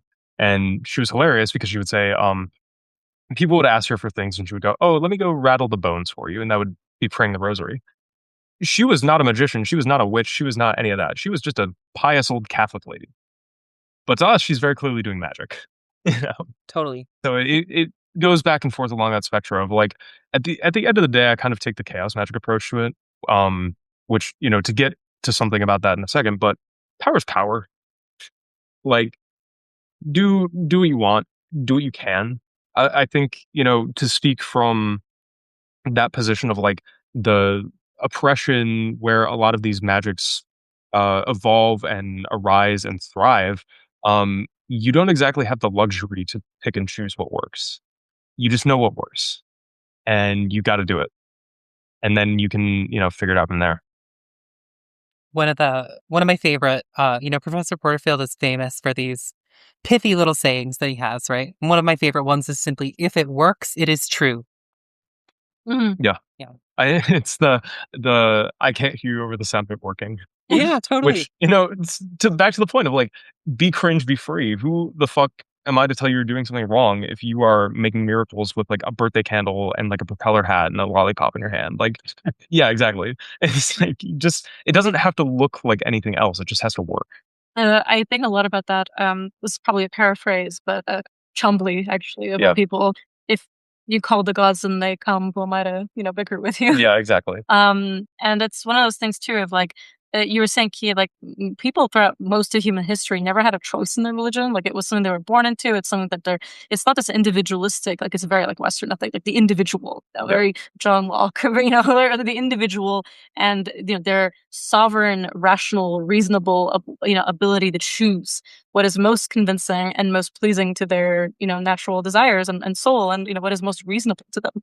For most people, that is not the case. And religion is not this unique sphere of society. It's integrated into everything, into your sports, into your cuisine, into everything in life. Like you know, my parents' generation grew up in Yugoslavia, and they were really not religious in their heart of hearts, but they know every Slava, you know, and they love it, and they know all the food, and that is culture for them. And so it's one of those things too. Is like now that we can kind of see where we all three of us are initiated into things that, you know, whether we speak about them out loud or not, you know, are very much not from our ancestry. And so what is that to become adopted? What is that to become, you know, adopting not just of worldview and of way of life, but of like, I think this with language learning all the time is like, don't just, when you're learning a language for a magical practice, don't just learn how to say cemetery and souls and like, you know, I don't know, crossroad, like learn how to say, hi, how are you doing? Like, this is what I did today. Do you like this recipe? Like, I like eating this. Where is the closest whatever? Because that's actual conversations you will have. Yeah. And and go to like, you know, for me learning Portuguese, a lot of it was going to like Portuguese cultural events and going to like the Portuguese, butcher and trying to start a conversation with people, not just being like, "Hey, I'm learning a language. Do you mind if I practice?" And people are usually very delighted and love it. And so it's one of those things of like being able to just hang out and like, get cute discounts because people like when you practice, and have a good time and be like, this is actual life. This is actual people, not just like, yes, I made an offering at midnight at the crossroad. It's like, great, but when are you going to say that to a normal person? Yeah. It's like, can you sit down with the elders who are actually going to teach you things when the time comes and be like, hey, do you see the basketball game yesterday? Yeah. So I've got one example here, which is going to tick some of our boxes, right? Certainly cringe. Okay. Also, like, certainly talking about like how magic hides in religion, or maybe doesn't hide in that way. Because one of the things about conjure is that, it's beautiful to learn about global cultures and become involved in their practices and become initiated, and all of that stuff is really rich and great. There is magic, if you're in the USA, at least, there is magic here. And it's hiding if you don't know about it. I mean, unless you do, right? But for some people, it's hiding from you, and that displays its power, right? Like that in itself is a testament to the power that conjure has, right? But we have a living tradition here of working with spirits, of animism, of effective magical, life waves that's like totally, totally thriving. And if you don't know about it, that's on you, right? And again, one of the things about it is that it can be mixed with Protestant Christianities that, give some people the ick, right? So in terms of embracing that ick and also like, talking about some silly media that actually ends up being kind of profound. And this connects back to music too. And indeed, it also connects to this theme that we've been having running through the conversation of kind of like classic songs or pieces of like standards in the repertoire. So have either of you seen Blues Brothers 2000? Yes. Okay. Incredible. Okay. Very few people have seen the 2000 version, right? The much less popular sequel. Yeah. Maybe not. My mom made sure I watched it because she's a huge fan of both. Excellent. Maybe not the greatest film of all time. Certainly, it doesn't compare to the original. Yeah. But there is a church scene in Blues Brothers 2000, and they perform a song called John the Revelator. Okay, so again, that in itself is going to be one of those spirituals, right? A song of power, right? For Black Americans. It's a huge, the use of these songs. This is not something you're going to find on like kind of the internet websites about conjure, but it's very much alive as far as moving spirits around and getting things done. Right. But so a beautiful song, a really kind of fun version of the song happens. So if you type in John the Revelator, Blues Brothers 2000, you'll be able to find this scene. In this scene, you have Sam Moore from Sam and Dave, and you have James Brown, no less a figure than James Brown himself, right? As preachers in church, and they are performing a kind of conjuration. Right? It might not look like that. Again, this is very much this world of like people are not going to call themselves magicians, but I challenge anybody to watch this and watch the way that they talk to. There's, I won't say everything about this. I won't spoil it, but there's somebody who's kind of having a moment of waning faith or maybe waning practice here, and these two who are soul singers, right? I mean, I hope to God that people know who James Brown is, right? Yeah. I certainly know that you guys do, right? So, but so they're soul singers in that way. They actually live a kind of secular life, although whatever, many of them are also were very deeply religious. But watch what they do. Watch what happens here. Try to take some of the signifiers away and realize you're watching a couple of men wearing very fancy robes, okay, gesturing, doing these kind of somatic like body actions, certainly engaging in conjurational speech acts, and then using like spirituals are interesting because they're hymns, they're religious songs, but they're also very much like very similar to oral folk charming in that sense. If you want to, it's almost no one in the culture would call it that, but because I'm talking to you, Svinga, I'll make that comparison there. As in, those songs are alive. They're alive with ancestral magical power, right? And watch what they do to this man, that they're the way they conjure on this guy, right? Yeah. And I challenge you, whatever your spell is, if you're doing a money spell or you're trying to get hired or whatever it is, if you can conjure with 1/10 of the power that these men use, just in this very silly movie, I'm sure your spell will be better. So again, Blues Brothers 2000, John the Revelator. Love it. You took me back to the past with that reference. I remember very much that scene, and I remember thinking like, that is juju, right? Yes, like, so total juju, 100%. When thinking about oral traditions and just the notion of like initiating and and why you don't initiate someone who doesn't already have the gift, so they don't take it from you. And how do you give it? How do you pass it on? How do you maybe steal something else's fertility in that moment? Or how do you generate it? Not just take it, but generate it. Generate such a surplus. There's now this unique moment is itself the initiation. It's the time as well that takes place. And how do we create that through song, through dance, through ecstasy, through rhythm? It's such a good idea there too, to be like, when you're doing your magic, like, I'm thinking about that like prophetic voice where it's happening in the present tense, it's not yet come to pass. It's the certainty and the conviction. Like my spirits are always reminding me, conviction is your blade, like that will happen. And it's not even in your mind that it won't, and if it doesn't happen, which it will inevitably at some point not occur, how do you then just take that in stride and be like, great, how do we fix it? Like what's going on? There's a bean chart that I read for checking out whether or not something is going to be successful, magically speaking. And it's actually one that's typically designed for love readings, because the columns are on like the left side, for example, going down into a 3x3 grid. It's woman's head, woman's heart, and woman's legs. On the far right, it's man's head, man's heart, and man's legs. And in the center, it's pillow, fireplace, or hearth, and then threshold. And typically the image of it is a woman lying in bed waiting for her lover to come back. And no matter the gender of the clients, like they are the woman, that situation. It's just a picture. And the way that in certain charts, like you are the horseman on the step and you are going on a journey. But this case, like, there's so many combinations of numbers that can be like, he comes back with a friend, he comes back having cheated on you, he comes back poor, he got robbed on the way out, he comes back rich, he comes back like barely better than he was, he's back, but he's kind of like lost his love for you, something happened along the way, or time and distance made him, change his feelings. But all of that is exactly how you read a spell. Like the spell is the man leaving. And so it's like, what did he encounter on the way? What happened to him? Did he get distracted? Did the crossroads not lubricated enough? As you were saying, when you travel, keeping that luck flowing. Like, did a spirit ally come up and start helping the spell and give it a boost additionally? Like, you look at that and you're like, great, now I have some additional tools. Here's how I'm not going to give up. Like, I'm going to take the remnants of all the original candle wax and I'm going to resurrect it. There's oral charms that I know that basically go on lines of like, as long as Peter and Paul are still lying, waiting for the resurrection, as long as Jesus has not yet come back, this working will come back because it's not yet the end. It's not yet the final judgment. So I still have time to make this work. And it's just about reusing and recycling old things that haven't worked, using their own inertia against them. So I love that idea, like the conviction, like as you were saying, like it's using even a tenth of that power from that scene in Blues Brothers 2000 in that way to be like, yeah, this is going to work because I say it.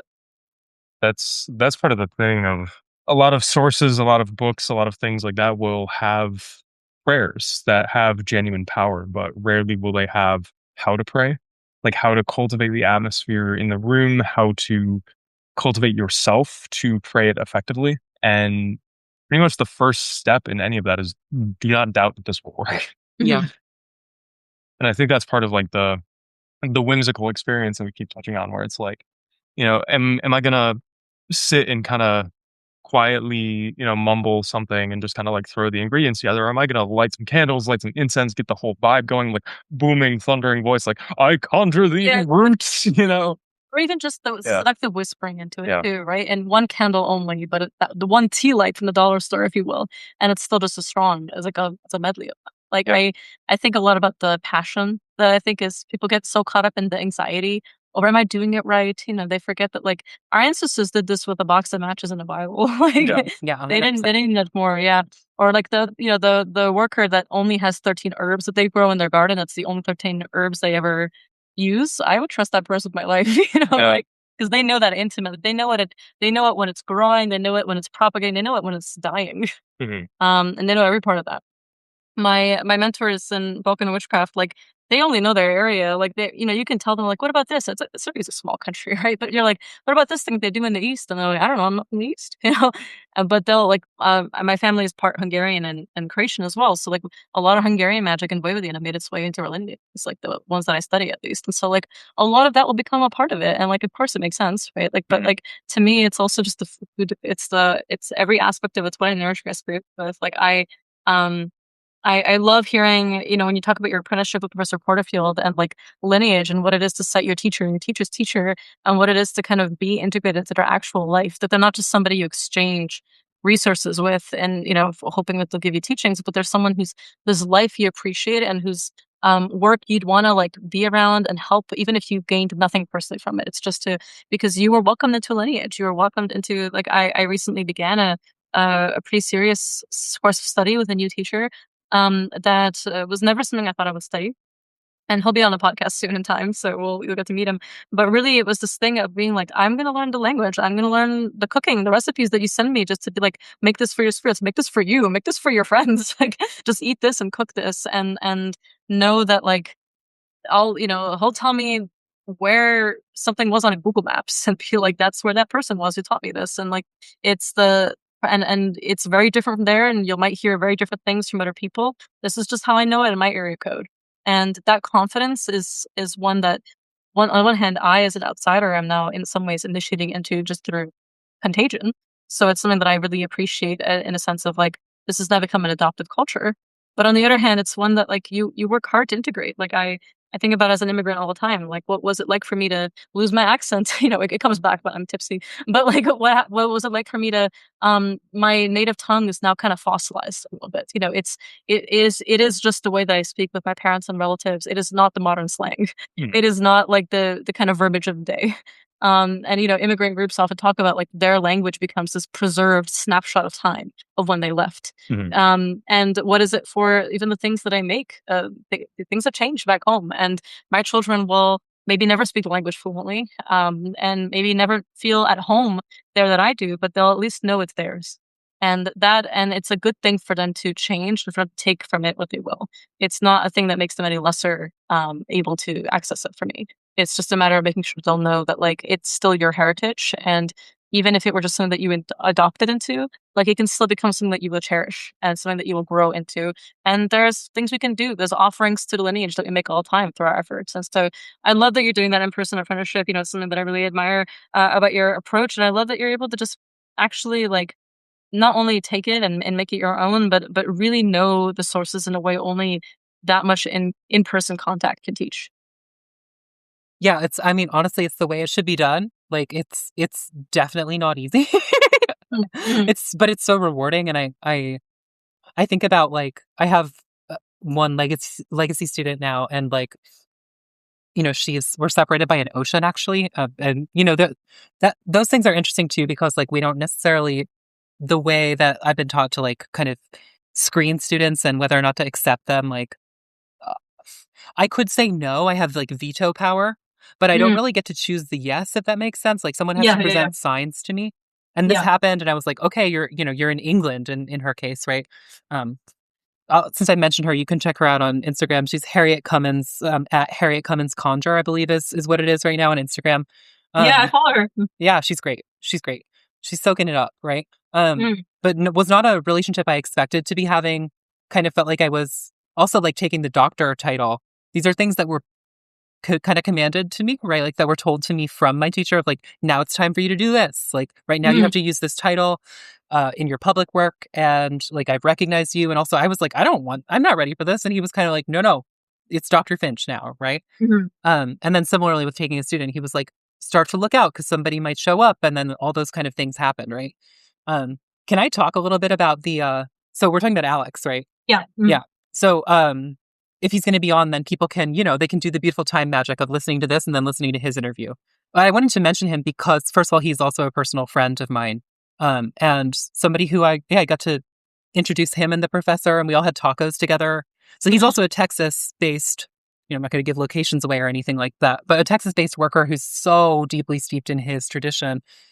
One of the things, this is also interesting for you, maybe, Key, to think about, is, like, one of the things that makes Texas hoodoo really rich is that we have a lot of, whether it's brujeria or curanderismo, right? So we have a lot of Mexican folk magic that comes in. Just because those populations are here, right? Spanish language is something that's here. You know what I mean? Even this far north in Texas, I'm in DFW area. And so, like, when I did, for instance, that class about the Rose of Jericho we were talking about, I spoke with Alex about it, and he was telling me about places that he goes and sees them growing wild, right? And these are the kind of things that, like, when workers, certainly living with your master like this and doing something very, very old-fashioned is super wonderful. One of the other really great things is being able to meet people in a larger kind of local community, people who maybe have different but overlapping traditions, right? I mean, the way that I don't do magic exactly the way that Alex does, I totally respect the way that he does it, but we have a fair amount of overlap, right? Yeah. He's also somebody who knows a good deal of conjure, and I've had to learn some of his type of practices because they're part of my repertoire here. Yeah. So those mixings are like so important, so rich, and so welcome. And I think it's really, one of the things that the kind of like wannabe fascist overlords are trying to do is make people is encourage the kind of purity culture that's been happening on the left side of politics. And I really just want to like kind of hold up creolization, mixing, blending as Yeah. like a really, really important form of social resistance. And yeah, it strengthens the fabrics of our culture, of whether we've been talking so much about like art and expression, whether that's through makeup or through song, right? But also of our magic too, that like when we are diverse and we talk with each other and we share with each other, we don't give everything away, right? This doesn't mean like welcoming the stranger into your deepest secret sanctum, but there really is this kind of like anti-authoritarian, anti-oppressive coalition of folk magic in America that I really, really am proud to be part of and want to hold up more and more.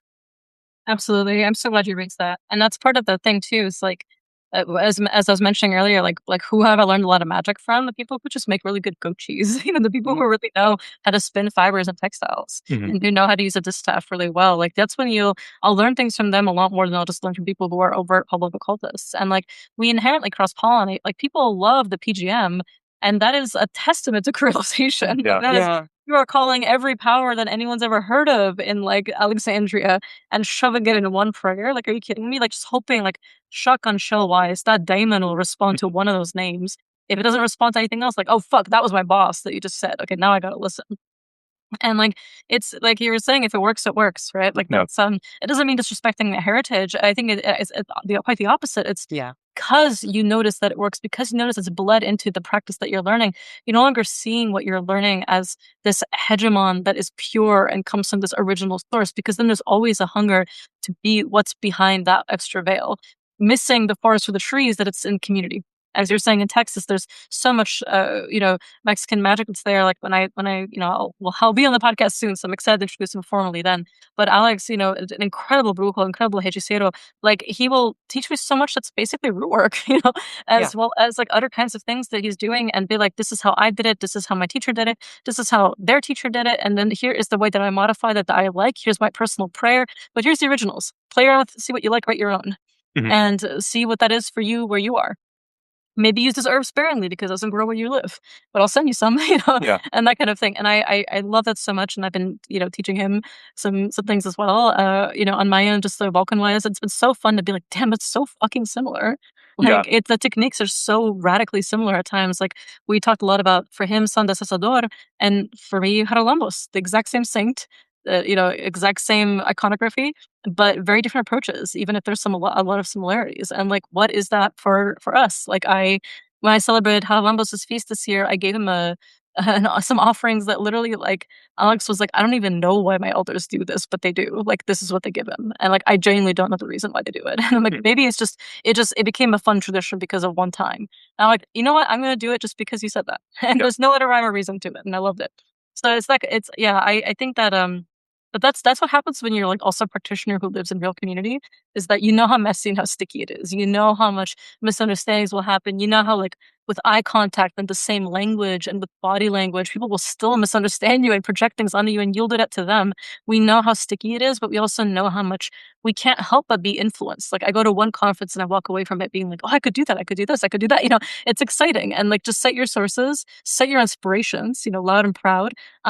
Check in with people to see like, hey, could I talk about this? For us, the podcast has been featuring friends, like personal friends, not people that we don't know who message us saying, hey, can I be on the show? It's, especially as it's grown quite popular, it's being able to be like, no, you got to be our actual in real life friend. Yeah. And we want to promote people that we trust, that we, I know my clients would be good hands with these people and their products. I also know that like there's something there about the rapport it's built, because I think that's community. It's not just like I leave the interviews to the better shows out there than ours that do that specifically. That's their purpose. But for us, it's been about like never compromising the kind of personal dynamic that we share as friends. and making sure people we bring in are also friends. So it's that to me is even just like a way, like how I remember once actually it was a BGS, someone asked me like, how did you actually start learning beans? And I was like, oh, well, my grandmother's neighbor really reads them well and she started teaching me. But then I cold called every single ad I could find for a bean reader on WhatsApp for years, being like, can I pay you for an hour of your time? But instead of reading, I ask you how you do your method. Can I show you mine? And, 60% of the time it'd be no. And 40% of the time, like, sure. And then you just keep, hey, who taught you? Like, and just going up the chain and being like, and I remember once somebody asked me, was like, oh, isn't that kind of nerve wracking? I'm like, sure. But like, how else are you going to do it? Mhm. Yeah. At least, I'm asking permission, but I also have to be a little bit like, so Key and I once sat outside a practitioner's home. We could tell it was a practitioner who lived there because of all her wards, like just oceans of hagstones and holy water bottles strung up around the property. And we got there at 6 a.m. and we stayed until 9 a.m. until she got out of bed with a wheel of cheese and a bottle of wine, being like, hey, can we talk to you about this stuff? And, if the answer was fuck no, no problem. But instead it was oh, of course, yeah, like you have a good eye. Yeah. And coming with a gift in hand. A gift in Yeah, hand is always exactly. helpful. Always helpful. Exactly. Before we leave the topic of Alex, let me just shout him out for a second as like keeping goth industrial alive, since we've been talking so much about music and his love of ministry and Christian death and all that stuff. And I miss him. Yeah. Oh my god, amazing. That's Alex Bujo. You can find him at Art Obscura Botanica. Yeah, he makes great products too. Amazing Fabulous stuff. Yeah. Mm-hmm. One of the goats. Yeah. Well, Dr. Finch, this was an absolute pleasure. Really, really grateful for this talk, and also just really grateful to nerd out about all these things. Like, sometimes these episodes are kind of just selfishly a way for us to also like hang out with people when we're very busy. Yeah. Totally. And it was so fun to have you. Thank you for just all of your wit, your love, your passion for the subject, and just like your inspiration to us both. And we really hope that people listening to us will find your work and connect with you the way that we have. So just again, that's drfinchconjure.com, Instagram also at drfinchconjure, and also at Substack. Yeah, thank you guys so much, and really good to talk to you both. Thank you. On that note, speaking of industrial and music and all that stuff, Akashic Records for this episode. Mine is in honor of all the good things we talked about. Got My Mode Working by Salem Streets Bankers. My Akashic record for today is King Rap by Modest Mouse. Hell yeah. One of the goats, because, lucky me again. Love it. And what do you have for us? Oh, yeah. So because you two are, I had to choose some kind of a goth track just because, but because you two are really getting your dance, your groove on up there, which again, so much respect. I chose a dark wave classic that I think is maybe slept on today. So Bloodsucker is the track title by Paralyzed Age. Hey, hell yeah. And our License to Depart is inspired very much by Dr. Finch's excellent suggestion of Blues About 2000, but the original as well, John the Revelator. Love it. Tell me who's that writing? John the Revelator. Who's that writing? John the Revelator. Who's that writing? John the Revelator. Wrote the Book of the Seven Seals. God walked down in the cool of the day, called Adam by his name, but he refused to answer because he was naked and ashamed. Tell me, who's that writing? John the Revelator. Who's that writing? John the Revelator. Who's that writing? John the Revelator. Wrote the Book of the Seven Seals. Now Christ had 12 apostles, 3 he led away. He said, watch me 1 hour while I go yonder and pray. Tell me, who's that writing? John